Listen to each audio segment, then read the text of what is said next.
एक छोटे से गांव में कुत्ता मोती अपने मालिक रमेश के साथ रहता था। रमेश कोई अमीर आदमी नहीं था। वह खेतों में मेहनत करता, तब जाकर घर का खर्च चलता। दिन भर की थकान के बाद जब वह घर लौटता, मोती दौड़कर उसके पास आता और पूंछ हिलाकर उसका स्वागत करता। रमेश की सारी थकान जैसे उसी पल थोड़ी हल्की हो जाती।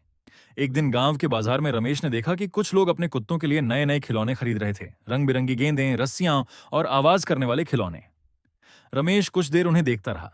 उसके मन में आया कि वह भी मोती के लिए कुछ ले जाए। उसने जेब टटोली। जेब में बस इतने ही पैसे थे कि घर का आटा और दाल आ सके। उसने लंबी सांस ली और चुपचाप वापस घर लौट आया।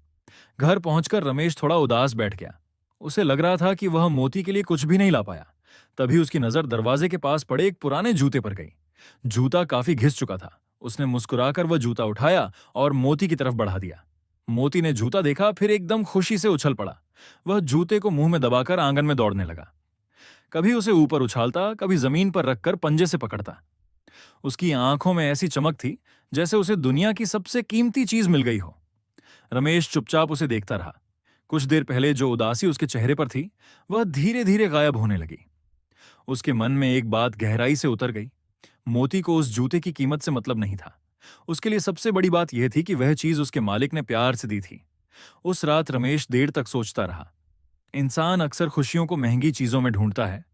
हम सोचते हैं कि बड़ा घर, नए कपड़े या ज्यादा पैसे मिल जाए तो खुशी मिलेगी। लेकिन मोती ने उसे बहुत आसान बात सिखा दी। सच्ची खुशी चीजों की कीमत में नहीं, रिश्तों की गर्माहट में होती है। अगली सुबह जब रमेश खेत पर जाने लगा, मोती वहीं पुराना जूता मुंह में दबाए उसके पीछे पीछे चला।